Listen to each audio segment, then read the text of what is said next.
Hey, what's up everybody, and welcome back to News Dose. So, earlier this year, Microsoft did announce their intent to acquire Activision Blizzard for nearly $70 billion. Not only is this the biggest acquisition in game history, but it's also just flat out the biggest acquisition in Microsoft's history as well. So there's a lot of questions about what's going to happen next and whether or not it can get past those regulations. Well, today we did get a little bit of an update on what to expect next, so we're going to talk about that here in a little bit. And then also, yet another leak made its way online, this time for several Ubisoft games, including a comeback for a franchise that fans have been asking for a very long time. Though, this one is a little bit different than what you might have expected. So make sure to stay tuned for that one as well, but per usual, if you enjoy the video, make sure to hit that bell notification, subscribe, and like button. It does greatly help out the channel, and I do very much appreciate it. Other than that, though, let's just go and jump right into things, starting off with Gran Turismo 7. Now, Gran Turismo 7 has been making waves across the community over the last couple weeks, though really for all of the wrong reasons. Fans right now are not particularly happy with this game, and it's not necessarily because it's a bad racing game or anything like that, but rather it's because the microtransactions that they have included into this premier racing experience. Now, you got to remember that Gran Turismo 7 costs $60 on the PlayStation 4 or even $70 on the PlayStation 5. So we're talking about a premier AAA game here, and they decided to include microtransactions after reviews went online. So what was to come was kind of a surprise for the community. Yes, I think a lot of people were aware that there were microtransactions, but what I don't think people realized was how expensive they can be and how long it would actually take to unlock them. Some cars in Gran Turismo 7 actually cost up to $40, which is kind of strange considering those exact same cars in Gran Turismo Sport would cost around $5. On top of that, it takes a very long time to unlock these cars, and it almost feels like Sony's trying to push you towards those microtransactions to the point that Polyphony Digital, they actually nerfed this game and how much payout you get in certain races. So now it takes an even longer time to unlock these cars, and again, the fans are not happy about this. And in fact, that's why we're talking about it today, because now Gran Turismo 7 over on Metacritic has the lowest user review of all time out of any PlayStation Studio game. It currently has an overall user score of just 1.8, and this just once again shows you just how upset the Gran Turismo community is with GT7. Now, typically, I wouldn't really talk about user scores in the channel because they don't usually amount to anything, but this one was definitely noteworthy considering all the controversy that's surrounding this game, and as I said last week, quite frankly, this whole situation is just unacceptable, and hopefully, Polyphony Digital is listening to their fans and they fix this problem as soon as possible. Now, speaking of Sony, a PlayStation and Epic Game Store exclusive will be heading over to both Xbox and Steam here sometime soon on April 7th, and that would be Godfall. Godfall was a launch PlayStation 5 exclusive that really Sony did hype up quite a bit leading up to its launch. They showcased this game at pretty much all of their events leading up to its release, though I don't think that this game was as popular as maybe as what they were hoping for. Critically, it wasn't reviewed all that well, and I haven't seen a ton of buzz for this game as far as the community is concerned, but here we do have Godfall making a release for a couple of other platforms now, being Xbox and Steam. They do say this is the Ultimate Edition, which includes all past updates and DLC as well as the upcoming Exalted update, so we'll kind of see if they can gain a little bit more of a vibrant community with this over on Steam or Xbox.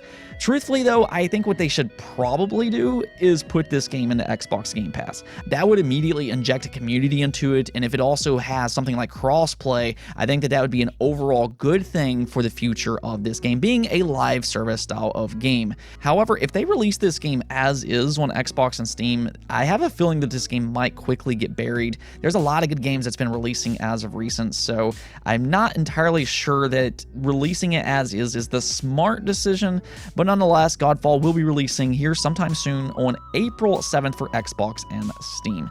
Let me know in the comments below, though, maybe I am being a little too critical on this game, so let me know in the comments below on whether or not you're excited for this game. Next up, an update that fans have really been asking for since the inception of the Nintendo Switch has finally made its way over, being folders. Yes, that basic feature that for whatever reason wasn't available on the Switch for the first 5 years of its life has finally made its way over in the newest update, though they're actually calling it groups instead. Now, groups will allow you to organize your Nintendo Switch library just a little bit easier, especially if you have a big library of games. Now, they do say that you only have access to groups if you have more than 12 software titles, and they say that up to 100 groups can be created with a max of 200 titles per group. Yeah, so there is a lot that you can do with this feature, and if you do have a big library of games, instead of scrolling down and down and down to find out one specific game that you want to play, now you're going to be able to better organize your Switch library. I will say, though, the fact that this actually came 5 years after the Switch actually released is just amazing to me, but it does give me hope that maybe we can get some of these other basic features included as well. For as good as the Switch is, and I actually believe it's one of the best Nintendo devices of all time, if not the very best, I feel like that they could do a little bit more with this device in terms of all of these features. As an example, where are themes? The 3DS has some really good themes out there, and for whatever reason, they haven't included this on the Switch as of yet. Another basic feature, which I guess technically the Switch has, though I feel like that it could be better. Why does the 3DS have this really precise time tracking, whereas the Switch, it kind of rounds up? Like, you played this game 25 hours or more, as an example. The 3DS did so much better when it comes to this type of stuff, so I really do believe the Switch could improve on certain features or really just bring in entirely new features. But it is a nice start to see that they are doing a little bit more here by bringing folders over, or groups, that really fans have been wanting for such a long time. Next up, let's go talk about that Xbox and Activision Blizzard acquisition once again. Since Microsoft announced their intent earlier this year to acquire Activision Blizzard, there has been a lot of discussion, a lot of questions. Does this acquisition break any type of antitrust laws or not? And what we know so far is that the FTC, or the U.S. Federal Trade Commission, will be reviewing this buyout to see if there's any issues involved.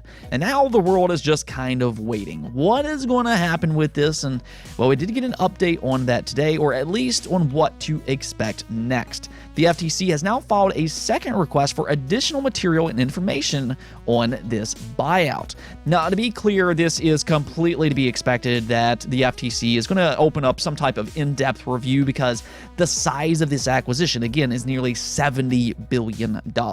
This is the biggest acquisition in Microsoft's history, which is no small company by any stretch. So yes, this is a very big deal, and it was to be expected for them to do an in-depth review on the Activision Blizzard acquisition. However, this is pointing to no type of concern, or at least as of yet. One thing that is noteworthy, though, is that the main reason for this proxy filing was to call for a special meeting of Activision Blizzard stockholders, which is scheduled for April 28th at 9 a.m. Pacific time. Now, what this meeting's goal is to have all of these shareholders vote on whether or not to approve this acquisition. If the majority votes no, then this acquisition would fall through. The chances of that happening, though, seems very unlikely, as long as the majority of voters do vote. And the reason for that is because it's actually in the best interest for shareholders to vote yes. The reason for that is because if this deal does fall through for whatever reason, then the stock of Activision Blizzard would significantly fall, as they're already warning. So it would be in the best interest for shareholders to vote yes. Now, one thing that they do note is that all voters that abstains or fails to vote will be counted as being against the merger. So it is very important for everybody to vote here, but as long as the majority do vote, I do imagine that this is going to go through pretty easily. Again, it is in the best interest for shareholders to vote yes. Whatever the case may be, though, we should get an update on this sometime here soon. The result of the vote is expected to be shared on Wednesday of May 4th. So in just a few short months, we are going to see if they've passed this first major milestone here, and we'll kind of see what happens from that point forward. As for any other type of concerns that the FTC might end up having, Microsoft is already trying to alleviate some of those concerns by saying things such as Call of Duty and other popular franchises, whatever those popular franchises might be. That's a different question, but they will remain multi-platform. So it seems like Microsoft is doing everything that they possibly can to make sure this deal goes through, and right now we just got to see if it passes a few of these other hurdles, and again, we're going to get that update on May 4th. Finally, we also have a huge leak to talk about, and this is actually one of the biggest leaks that I have seen thus far. This is for several upcoming Ubisoft games, and it is coming from the well-known insider Tom Henderson. Now, we have talked about him on the channel in the past, and time after time, he has proven to be a very credible insider. With that said, though, it's always important to take this type of information with a grain of salt, regardless if he's credible or not. Until you actually get real confirmation from a company themselves, it's important to take it as just that, a rumor, until confirmed otherwise. Nonetheless, over on Xfire, Tom Henderson leaked several, and I mean several, Ubisoft games. Over on Xfire, it does say that according to several sources with direct knowledge of Ubisoft's plans, we can report that a big game showcase event from the French publisher has been in the works for some time. To avoid game announcements being drowned out by the competition, this event was meant to go ahead before this year's rumored E3. However, recent world events seemingly put those plans on hold. We understand that a total of 20 games are lined up and ready for some form of an announcement in the near future, whether at the delayed event or otherwise, from brand new game reveals to development updates, release dates, and trailers. Then they go into detail about 17 different games in development, including Skull and Bones, Avatar Frontiers of Pandora, The Division Heartland, Immortals Fenyx Rising sequel, yes, a sequel to Immortals Fenyx Rising, which I think is a very, very underrated title. We'll get back to that here in a moment. Also, Assassin's Creed Rift, Assassin's Creed Infinity, Ghost Recon Frontline, X-Defiant, we haven't heard about that one in a while, Prince of Persia Sands of Time Remake, another unannounced Prince of Persia project, which sounds really interesting. Again, we'll get to that one here in a second. The Crew 3, Mario plus Rabbids Sparks of Hope, Roller Champions, Beyond Good and Evil 2 is still in development. Splinter Cell Remake could get a CGI trailer, The Division Mobile, and last here we also have other mobile games. So that is a lot of games that Ubisoft could be talking about here sometime in the near future. Now, I will leave a link in the description below so you can check out this article yourself. They do go into detail about every one of these games, but there was a few unannounced games here that really stood out, including that Fenyx Rising sequel, and then also an unannounced Prince of Persia project. Of course, we already knew about the Sands of Time remake, though so far it doesn't look all that great, but that's besides the point. But really, fans have been wanting a new entry for this franchise for such a long time, and it does sound like that might actually be happening sometime here soon. However, the thing about this is that it might not be what you were expecting. It seems like they're changing things up here, and they're following a trend, which I actually like this trend quite a bit. But as of this moment, it is being claimed that this unannounced Prince of Persia game is going to be some type of Metroidvania game inspired by the Ori franchise. And that actually sounds like a fantastic combination. I actually think that this might be a perfect fit for Prince of Persia, and I think that it's even better knowing that it's inspired by Ori, because I do think that Prince of Persia could do some really cool things with its platforming. Platforming has always been the key when it comes to the Ori games. So while this might not necessarily be what fans were expecting with the new Prince of Persia game, I do think that it's a good fit, and it does sound good on paper at the very least. If this does indeed happen, though, I think that this just kind of shows you how much Metroidvanias have kind of grown here in recent years. I think it was already fairly obvious, especially last year with Metroid Dread. That is about ready to be the best-selling Metroid game of all time. So if you are a fan of this genre, definitely good news. Now, only if we could get Konami to maybe pay attention and bring back Castlevania with a new 2D Metroidvania style of game. The other unannounced game here that really stood out to me, though, would be that Fenyx Rising sequel. Now, I've actually said this several times on the channel, but I do view this as a very underappreciated and overlooked game that released at the beginning of this generation.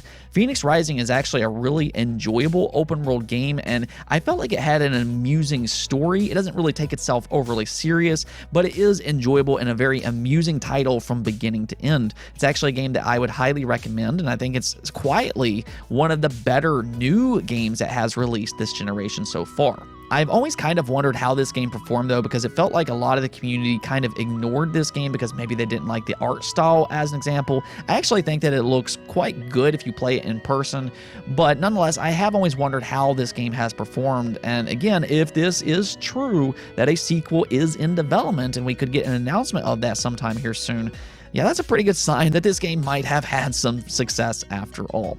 That's the big part about this, though. It does seem like Ubisoft has a lot of games to talk about sometime here in the near future. Let's go and take a look at the poll of the day, though, and here recently there's been a lot of discussion about these digital storefronts. Nintendo is shutting down the 3DS and the Wii U eShops next year. Sony tried to shut down the Vita and the PlayStation 3 stores last year, and here recently we've discovered that the Wii shop is currently inaccessible. So there's been a lot of questions about these digital games as of recent, so I wanted to ask you all, with both Sony and Nintendo at least attempting to shut down their digital storefronts over the last year, have you been more hesitant to buy digital content from them?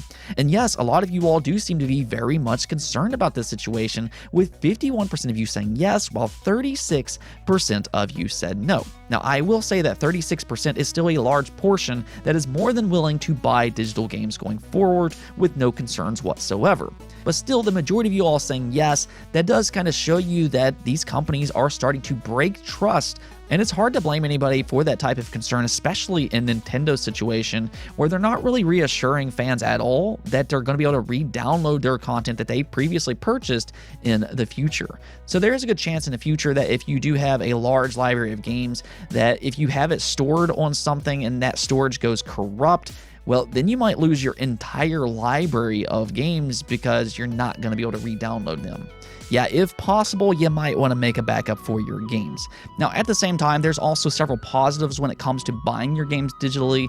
It is much more convenient to have them digitally, and you can just kind of switch them in and out. So I completely understand that as well. But yeah, I can definitely see why some fans out there would be concerned with what's happening now with Nintendo and Sony. Anyways, though, that's it for this episode, but if you liked the video, don't forget the bell notification and subscribe button for more content just like this. Also, if you'd like to support the channel through Patreon, thank you for making this content possible. Peace out.